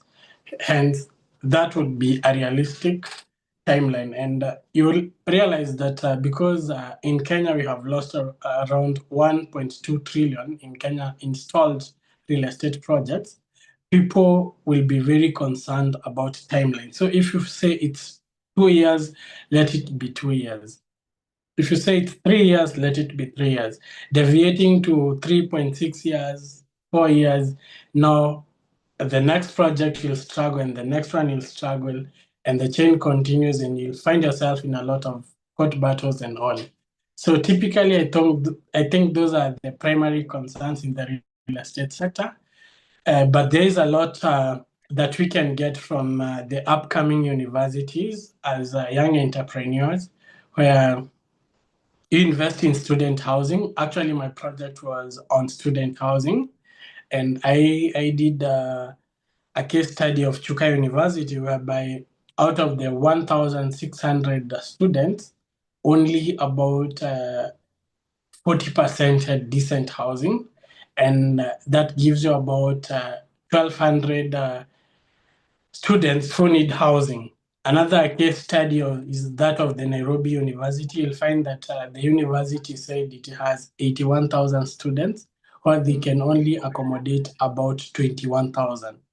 So 60,000 don't have housing. And that is the most reputable university in Kenya. So there's a lot of investment, especially for universities that are coming up in the outskirts of the city. You'll find land is not expensive. Maybe you'll spend $12,000 to buy a piece of land, and maybe with an equal amount, you can build affordable student houses, or you can now come together with the landowners in those areas to minimize the upfront cost. You come up with the development cost only, and then share the spoils. For purchasers, those that are planning to invest in off-plan, I think I have mentioned we have stalled projects accruing to about 1.2 trillion. So it's an industry that you have to be really careful when you are venturing into it. And I always emphasize on using an agent, because one, you have been in the industry for quite a while, so you have worked through and through the city, and you have identified those developers that are always late when delivering the project and those that are always on time. And you'll be surprised that I have mentioned in my write-ups, I have engaged with the persons who invested 10 years ago in projects that were to be delivered back in 2018, 2019. And until now, those projects are still under construction. So if you're not careful as a first-time investor, you'll have your money stalled. You see, the bad thing about the Kenyan real estate market, the laws are not protecting the buyer at the moment. Yes, we are trying to come up with policies that can protect both the buyers and the developers, but you, at the moment, you're the only one who can secure your investment. Hence, you have to work with reputable developers. Else, you'll be dragged in court cases that will last for 10, 20 years without delivery. For instance, you saw the Soraya properties. In this developer delayed to deliver the project. And because he had taken a bank loan, the buyers lost in the end because the lender was given priority when the company was being liquidated. That's why I'm saying there are no laws protecting the buyer apart from what you negotiate for yourself in the sales agreement. Hence, the primary area of security is working with reputable developers. And because mostly real estate agents in Kenya will not charge you, I'll ask you to work with them because they have been in the industry. They know this developer does this. And actually, let me give another example of something I encountered last week with my client when we were touring Westlands. There's this hotel apartment that has been in development since 2017. And then right now it is almost being delivered. And they have a very smart billboard along Wayaki where they're saying earn $25,000 each and every year. So I told him, since I was in the University of Nairobi back in 2017, I was seeing these projects coming up. And it started with earn $14,000 each year. Earn $15,000 from the beginning of end 2022. And then I told him, since then, they have approached me to market the same development, telling me completion is in 18 months, completion is in 6 months. And right now, it's been 5 years on since I started practicing, and they're still saying we need 6 more months. So you have to be really careful because I told him this is a very catchy billboard, but it will only capture those who are not interested consulting somebody who has been in the market for a while. So I think those are my primary concerns. As we work to secure the investors with some policies, let us also have a very, very enhanced due diligence. And also for an off-plan investor, let me mention this. You have to focus on investing on a very good project because you see there are several projects coming up, hundreds of them coming up in Nairobi and the outskirts of Nairobi. Hence, you have to ensure that all your rooms are well lit. The size in square meters of the unit is well stated in the sales agreement. You have to ensure that the type of finishes and the fittings that will come in your building are well stated in the sales agreement. Another thing I also stress on is if you don't know the reputation of the developer, you can have a sales agreement that focuses on milestone payment. If you do 2 slabs, you get maybe $10,000 from me. If you do another 2 slabs, you get $5,000. So that in case this project doesn't deliver, you don't have now to go back to, no, you're supposed to pay, that's why we didn't deliver, or such scenarios whereby now the developer starts blaming the purchasers because they were not contributing to the development. Also, it is good to, if you can, research on the financial muscle of the developers, because some of these developers, they have the muscle while others are still trying to woo the purchasers to finance the project in totality. And that is not really possible in the Kenyan market. So understand what the developer is bringing in place, as well as what is your contribution. And with that, those safety measures, I think your investment will be safe. Thank you. Sure. Thank you so much, Isaac, for that comprehensive submission. I think if you're a first-time investor, Isaac's submission was really filled with opportunities. Definitely, you highlighted quite a few opportunities, but you also then highlighted a few lessons to really be considerate of, and some cautions that must be exercised. And I think you touched on two important things for me. And if the ACRE team doesn't have this on this week's plan for discussions, I'm hoping that they'll invite you back for a conversation just around first-time investors and what to look out for and protect and guard against. But I also love what you touched on, and I think it ties on to what Joylyn submitted around upholding ethical standards and practices, is the importance of the professional opinion in real estate and how we need to shy away from deafening that voice because it really leads us in the right direction. So thank you so much for all those wonderful lessons that you've shared with us. And I'm hoping that those that are interested then in investing will consider and maybe touch base before they make some really expensive mistakes. So colleagues, I have come to probably the end of my set of questions. I want to invite our attendees on the chat to come into the conversation now. I do have a question, but I don't want to monopolize this chat, and I'm cognizant that we are now 1 hour 20 minutes into our webinar. So maybe let's bring in our audience and see if anyone would like to ask a question or engage with any one of our speakers before we start to conclude. I don't see any hands, and I don't know, maybe it's how I've opened it up.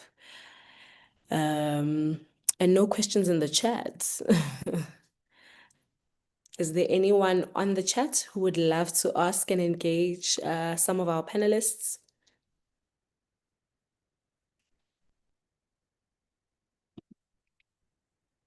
Okay, maybe I should still give it a shot.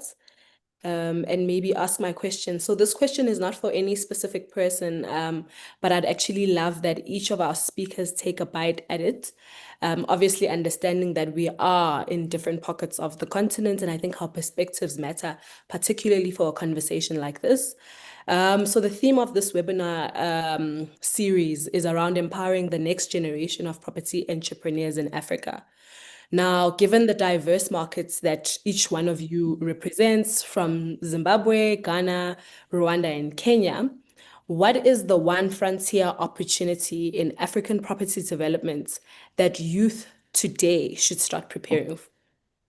I will give Sylvie a shot because I haven't heard her voice in a while. And then we'll see where we go to from there. Okay. Thank you so much. For me, it's clear. The frontier opportunity is smart, energy efficient, and affordable housing, of course. Africa's urban population is growing faster than anywhere else in the world, as you can see on the world data. And millions of people need decent, affordable homes. But there is what most people miss, which is that the families who will live in those homes are the ones that are vulnerable to high electricity bill, to the climate change. And as I said about my research, which shows something that is accessible as smart meter and as in-home displays, can reduce the household electricity bill up to 15%. And just by giving the people the information about their own energy use, that is money back in the pocket of the ordinary families. So the developers, engineers, entrepreneurs who learn to build homes that are affordable and that are energy smart and climate resilient, those are the ones who will define African cities in the next 25 years. So I also want to talk about three things before I hand the microphone. The first thing is I want to talk about the mindset shift. I want to tell the people who are following us that do not fear about the capital. We've been talking about the challenges. Do not fear about the capital to enter in property development. A real estate project is a long-term chain, as you know, from finding land to design, to financing, to building, to selling, to managing. So it is a long chain. So you do not need the fund to fund the whole project. You just need to be valuable in one link of that chain. As as you know, you can be a property manager, you can be an advisor, you can just participate in that long chain. The second one is your knowledge, your ideas, and your skills with technologies and with the creativities are the real capital. As you know, in our industry, real estate or property development are mostly done by the old people, old version. So you youth or young generation, you are the one to bring innovative ideas. If you don't have fund to build that real estate project, at least provide innovative idea, guide the investors. And also, the last but not the least, I want to remind you this. In business, every challenge is simply a problem that someone or somebody or someday will be paid to solve. If there is challenges, you can bring the solution and then you can be paid for that. So why not you? Challenges can be turned into opportunities.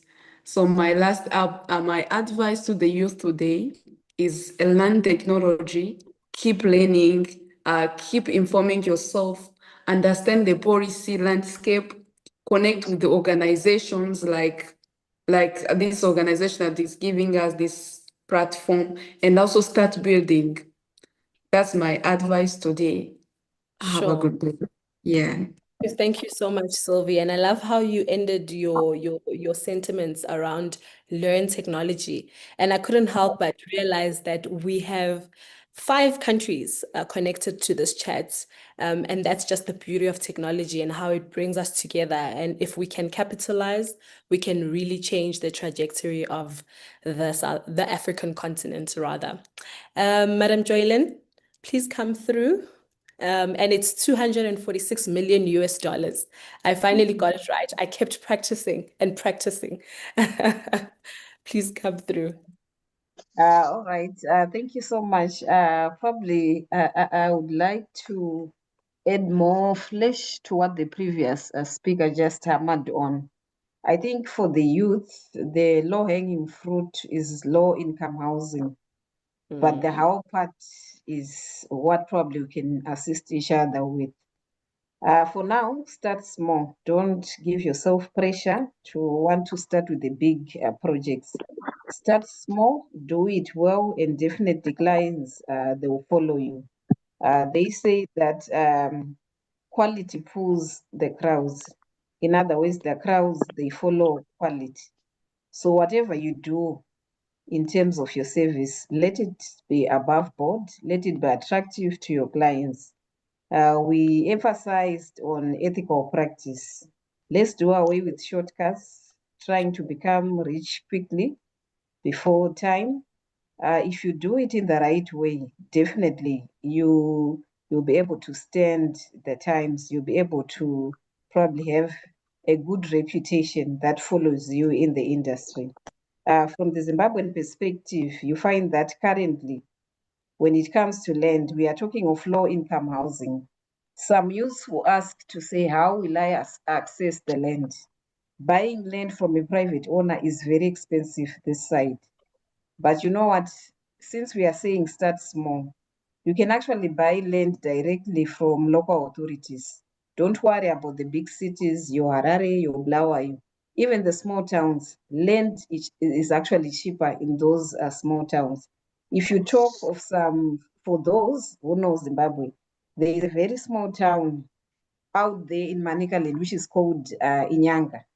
If you buy your land there directly from the local authority, it's very cheap and affordable, such that along the way you can come up with an idea to say you buy residential land. Along the way, you can apply for change of use to come up with some lodges for hospitality, because it's a very nice area. It's actually one of the most attractive resort areas in Zimbabwe. So those are some of the ideas that you're supposed to embrace. Not everyone starts by doing a major project in Harare or Bulawayo. Start small out there in small towns. In whatever you do, make sure you do it to the best of your ability. Because what matters most is about the quality and your reputation. And also, I wanted also to emphasize on the issue of probably crowd pulling. At times, you don't have the capacity as an individual, but there are other youths out there, probably with the capital or the skill or the connections, because social capital is very key. Come up together, form a company, whatever it is, do your projects jointly with the people that you trust, that you can work well in harmony with each other. You see that you begin to grow for something which looks very small. And in the end, you one problem of the major developers in Zimbabwe or even beyond Zimbabwe. So I know for the youth, there's a lot of anxiety to say, I really want something which is massive, but start small, you will eventually get there. That's all how we started. I think, yeah, that's my parting shot. Thank you so much, Madam Joylyn. So I know we said we are parting, but I do have a question in the chat, and I do have a hand up by Spamandla. I'm acknowledging it and will allow you to engage shortly. Let me just let my speakers submit on my final question, and then we will engage with the conversations or the questions on the chat. Please allow me that courtesy. Madam Abba. Right. So I would say that Africa's property development story is not just about, buildings. It's about creating communities. It's about generating employment. It's about, improving the quality of life of people. And so, like I mentioned earlier in my submission, there's a lot of opportunities that exist for us, taking into consideration the housing deficits in the various countries of the African continent. That alone is a green flag, for property development. And I would say that property development is not always, for people with millions of dollars, as has been said. You can enter into property development through, real estate brokerage, through property management, through valuation, there are ways of entering into it. We talked about joint venture. You can do that. There's actually one lady I interviewed the last time. She is so crazy about real estate development, but she doesn't have a house of her own, and she doesn't drive. She still lives in her parents' house, and all the money that she gets, she, put it into the development of apartments. Now she's put up some really nice apartments. She doesn't have a house of her own, but because she's so enthused about real estate development, she's built apartments to generate income for her. So it is doable. You can do it.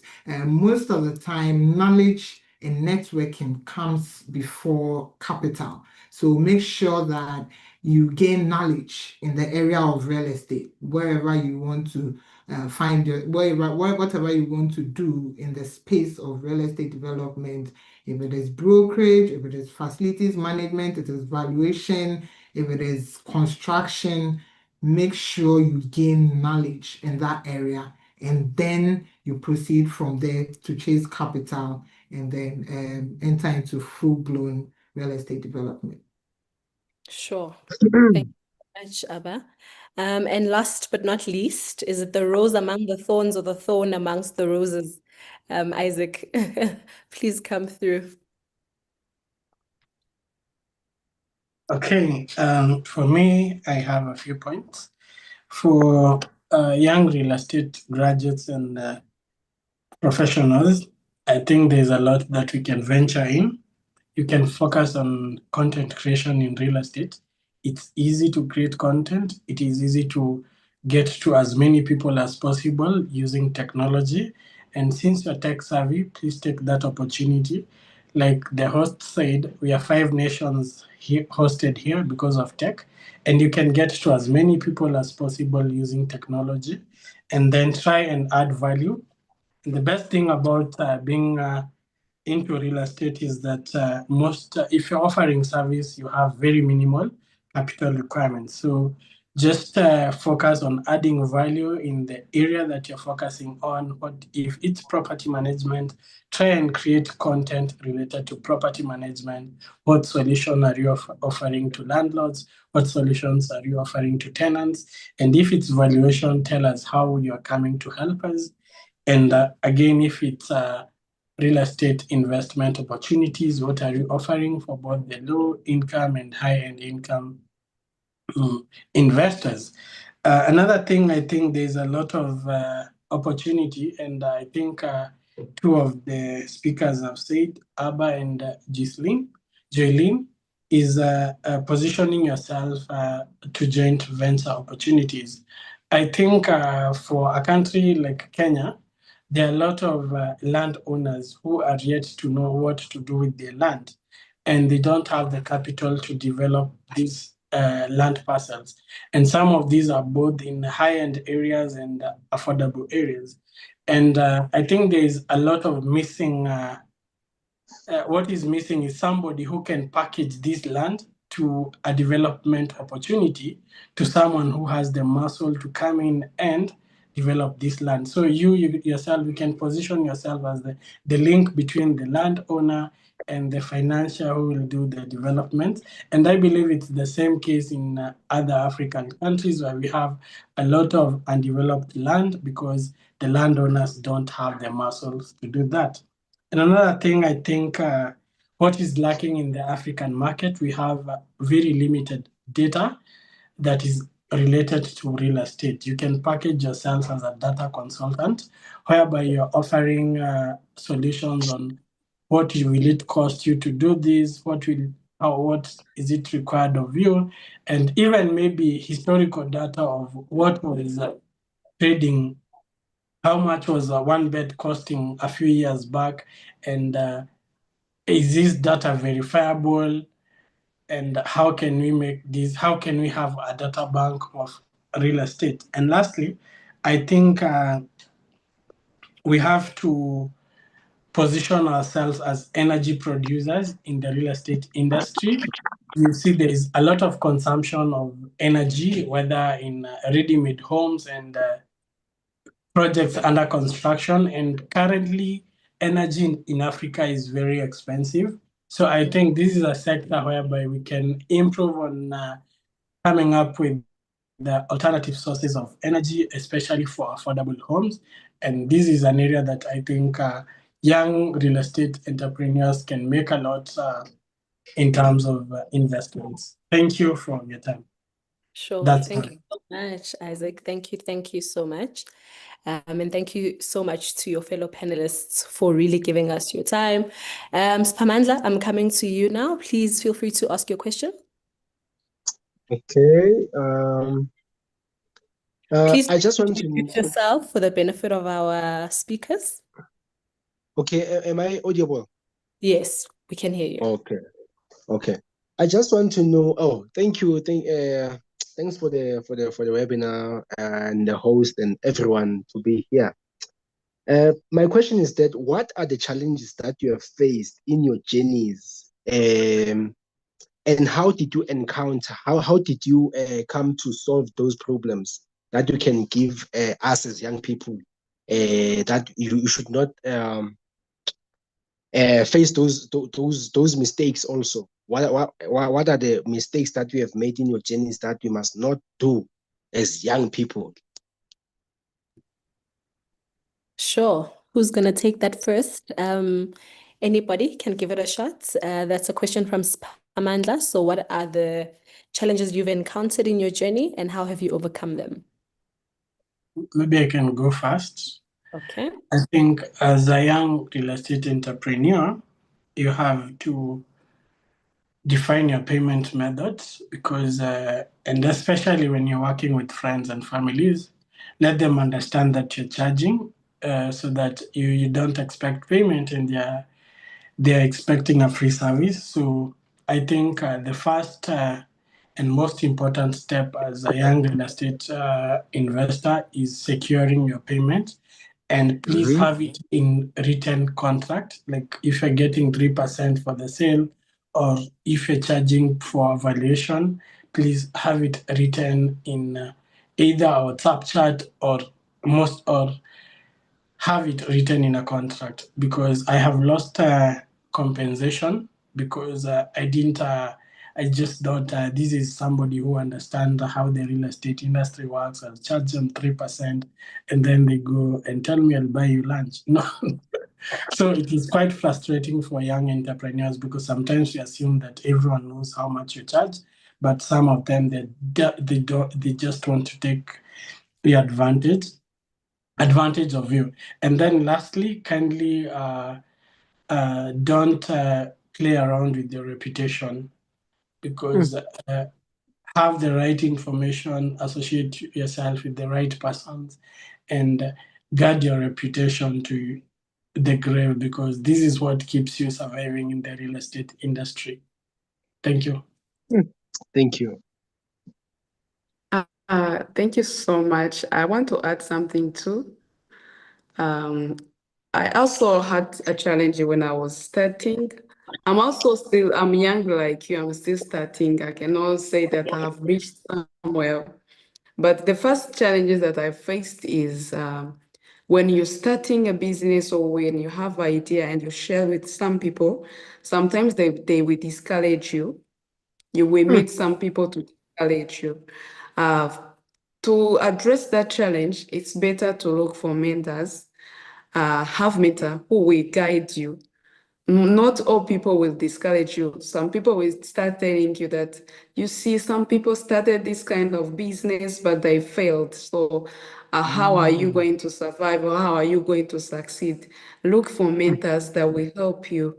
And also don't look for finance things like finance as the barrier or as the challenges. There are many businesses, or there are many ideas that you can do without having access to finance. For example, I started this Empower Estate Rwanda without having any money, just like starting with a LinkedIn profile, just posting. Yeah, you start small, and then you get going with being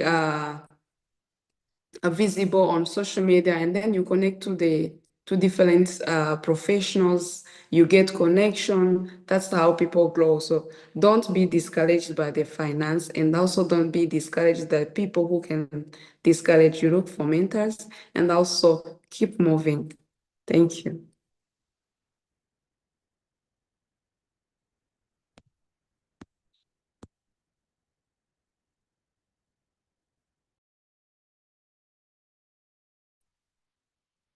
From my end, in response to the question that has been raised about the challenges that we have faced and how we managed to curb around those challenges.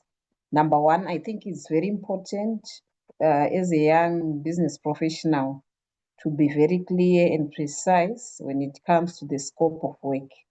Because half the time, the challenges that you face with a client go back to the scope that you are supposed to cover for them as the service provider. So be very clear with your scope of work. It's encouraged probably to have a signed service level agreement, so that it's also clear to the other party, to the client, what is it that they're supposed to expect from you. If one's scope of works is vague, someone will over expect and the other end will under deliver, and that can become a very big challenge.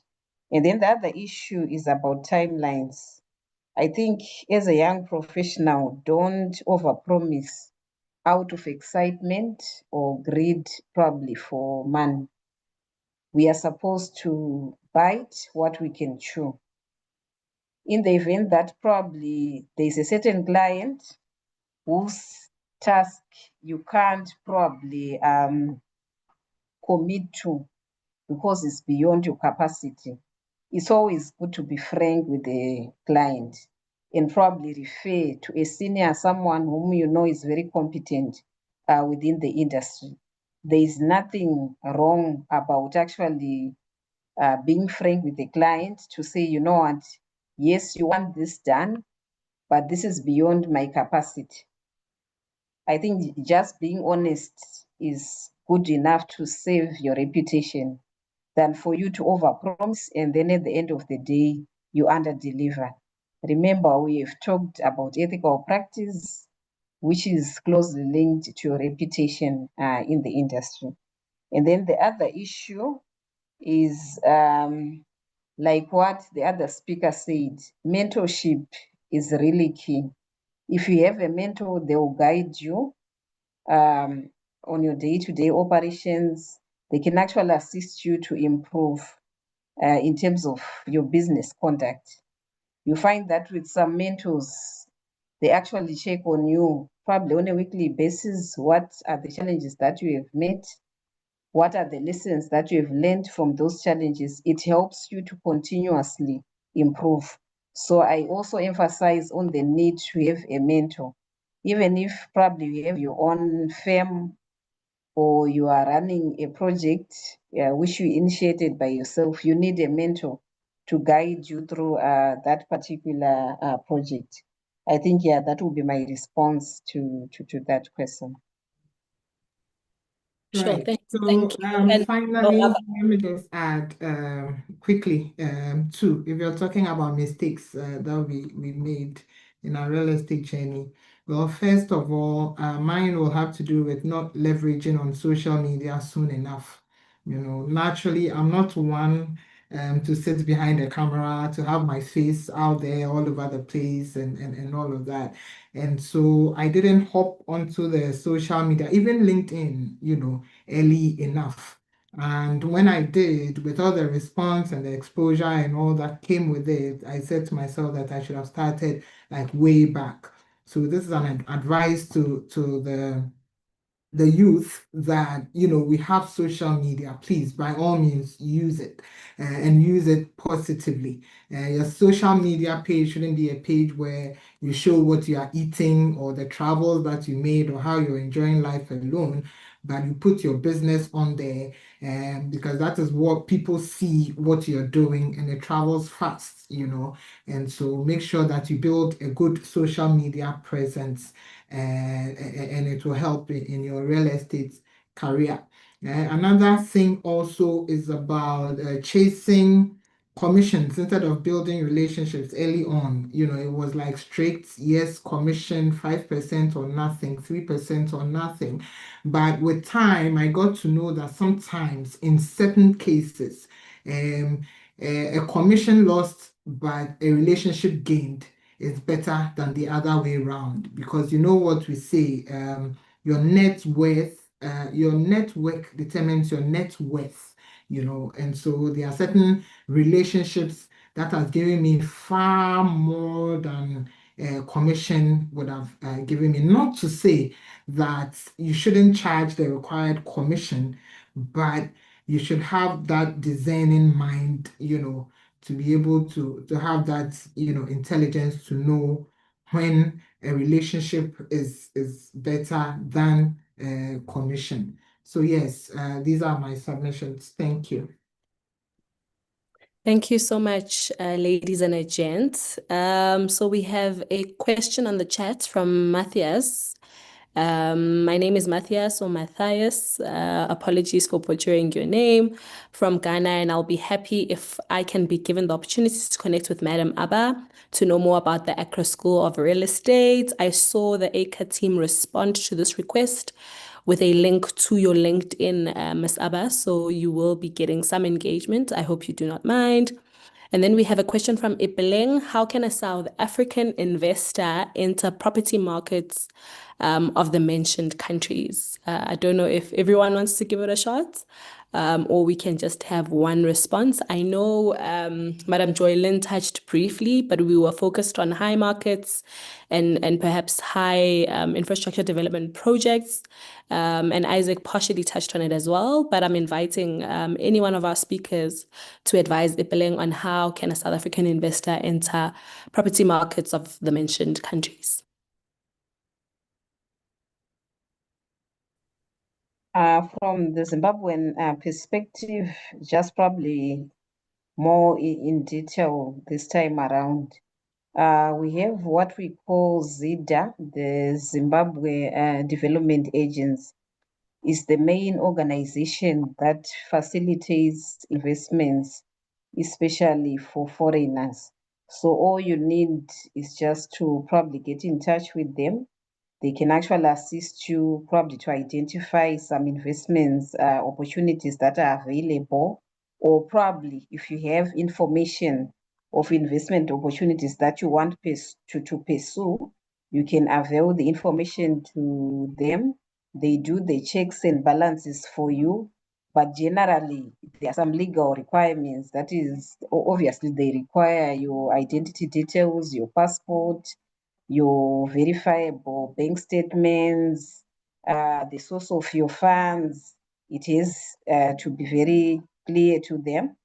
And when it comes to the application process, they are the ones who will guide you so that you acquire the investment license. And then obviously, there are the general whatever costs that you're expected to incur as an investor. For example, if you want to invest in real estate in Zimbabwe, you are supposed to use the local conveyancer. Obviously, you have to pay that lawyer. You are supposed to pay taxes in terms of ZIMRA clearance, your CGT, etc. And what is currently available for foreigners when it comes to real estate investment, you can invest in commercial properties, in residential properties, industrial, etc. But there are restrictions when it comes to agricultural properties. For that one, at the moment, there are some restrictions. But I think that's the long and short of it for foreign investors who would want to probably penetrate into the Zimbabwean real estate industry for investment. I hope is answered. All right, thanks, Joylyn. Anyone else from our speakers who would like to engage the question? Okay, I can go if. Isaac. Okay, for the Kenyan market, I think it's quite easy to invest as a foreigner because all you need is a Kenya Revenue Authority PIN that you can apply online, or you can use a tax agent to apply for you. That will cost you around $180 only, or Kenyan shillings 21,000 thereabouts. And once you have your KRA PIN, now if you want to start a company in Kenya, you have to have a local shareholder, and that's why I think the joint venture model works easily, or having a director or a quasi-director in Kenya. Because for now, the joint venture model, the landowner becomes part of the shareholder, and hence you don't need to find another third party. But if you're starting a company that wants to do development, you have to get a local shareholder in case you're not getting in with the landowner. For foreigners, you only get 99 years lease, and this can be renewed after the expiry. And after that, I think now you need the capital investment that's coming in for the development, depending on the scale of your development. Hence, it's quite easy for the Kenyan market. And there are opportunities, as I said, in the student housing sector, the affordable housing sector. We have a shortage of about 3 million units. And given that there is the UN expansion, you can also buy an apartment and start collecting rent from it in sort of Airbnb or short-term rental, because Kenya, we get around 3 million tourists each and every year. And again, we have the UN headquarters that currently has a capacity of 2,000 for the conference rooms, and they are expanding that conference room to 9,000 in the UN headquarters in Gigiri. Hence, in those areas around the high-end areas, you can also get a lot in terms of rent and capital appreciation if you're looking to invest in the high-end units. I think lastly is you're charged 30% if you don't have a local shareholder as rent or income tax. But if you have a local shareholder or a company where you have a local shareholder, you pay 7.5% tax in rental income. and 30% tax in rental income if you are just a foreigner. For capital gains tax, you pay 15% after you successfully sell an asset that you purchased at a lower price. And then for stamp duty, you pay 4% in urban areas. I'll just quote for the urban areas because you cannot own an agricultural parcel individually. But if you have local shareholders, you pay 2% for stamp duty in agricultural zoned areas. I think that's all. But let me just mention, maybe for starters, if you're looking for a studio in the airport areas, you need around $30,000. For one bedrooms, you'll spend around $40,000, and for two bedroom, around $65,000. For the extreme high-end areas, you'll spend 65,000 US dollars on a one bedroom apartment. That is Westlands and Riverside, but in Kilimani, you still can get with around $40,000 for one bedroom apartment. And for two bedroom apartments, you're talking of around 80,000 USD all the way to 120,000 US dollars. Again, depending with the quality of finishes, the space in square meters, and the experience of the developer. And lastly, for the three bedrooms, for standalone units, you can get from around $120,000, and for high-end units, you'll have to part with around 200,000 all the way to 1 million US dollars in the completely high-end areas. Thank you for your time. Sure. Thank you so much, Isaac, for that comprehensive response. Anyone else want to give the question a bite? Okay, let me also talk how can South African investor enter in property market in Rwanda? As you know, if also you don't know, Rwanda is a free visa country to all African citizenship. So South African investor can enter Rwanda's property market through several avenues, or including land acquisition, real estate development, property investment, and joint ventures with local partners. One of the key advantage is investor-friendly land ownership framework. Foreigner investors can acquire land through long-term lease arrangement, which provides secure land rights to develop, to use, to transfer or mortgage property in accordance with Rwandan laws. You don't need to cooperate with the Rwandan residents just to own a real estate or property or to invest in Rwanda market. Investors can also encouraged to conduct due diligence to verify land titles, to comply with the zoning and planning regulations, and also engage with the qualified legal and real estate professionals through acquisition process. And also in Rwanda, everything is done online that is related to land acquisition, land registration. So if you are a South African investor and you want to invest in Kigali or in Rwanda, the doors is open. It is not expensive yet. You know, the country is developing fast, but and the country is safe. It is clean.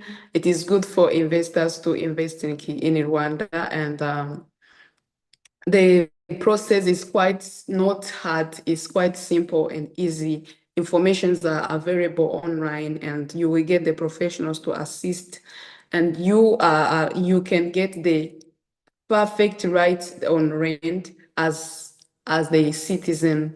So I would say welcome to Rwanda, visit and invest. Thank you. Thank you so much, Sylvie. And thank you to all of our speakers for really expressing that the gates are open for a South African investor anywhere and everywhere. And I hope that answers your question, Ipileng. So we do have a comment, more than a question on the chat. Good evening. I hope everyone is well. My name is Senzi from South Africa. Thank you for an amazing, informative session, and I would love to be invited to all your webinars in your countries, please. So I think this one is for the ACA team to take forward, perhaps share with the different networks from ACA School to Accra School, rather, and empower her and the different networks outside of this platform. Please do consider Senzi on that database. I think we have come to the end of our webinar. It is now 2 hours on the dot. Thank you so much for choosing to spend your Monday evening with us. I hope it was an informative session, but more than informative, I hope that all the opportunities that were shared on this platform is something even 2 or 3 people can take up. I do believe the Academy of Construction and Real Estate, as well as the Youth Entrepreneurship Network, will be open-minded to any requests to connect you to some of the speakers and some of the professional networks that exist beyond the South African border. If you are in South Africa, beyond the Kenyan border, Ghana, Zimbabwe, Kenya. So please do shout out to them should you need any assistance and really a plug in those particular countries. But thank you so much for sharing your evening with us. And thank you to the ACA team for allowing me to steer the ship this evening. I hope it was informative and impactful for you all. And I am officially signing out. So good night, and I hope you are safe. Albert, I don't know if you want to do an official vote of thanks to our wonderful speakers, but my job here is done, sir. Thank you so much. Sorry, ma'am, Thank before the vote of you. thanks, just to advertise our Real Estate Institute of Zimbabwe annual school. We'll be having it from the 9th to the 12th of July in Kigali, Rwanda. For those who would want to attend, you come and learn a lot, even pertaining to investment opportunities in Zimbabwe. Thank you. Thank you for the invitation. Thank you to the ACA team. Please do share that information as well to everyone who is on the call, so that those who can make it do attend. Thank you so much, ladies and gents on the chat, and good evening and goodbye. Albert, please do come through and say your official goodbyes as well. Thank you. Thank you very much, Zandile, and our speakers, our participants. Thank you for spending a Monday afternoon, evening with all of us here at the Academy of Construction and Real Estate. We truly appreciate you being here. Thank you to you, Ms. Jolene, Ms. Abba, Mr. Isaac, and Ms. Sylvie for taking the time from your busy schedules to impart and pass on some of the knowledge that you have towards our participants. And I do wish you all a good night. Join us again tomorrow for the second part of this webinar, which has to do with real estate funding models, which is a topic that was touched base on today. Tomorrow, same time, 5 p.m. Join us for another engaging session. Thank you very much. Have a lovely one. Bye.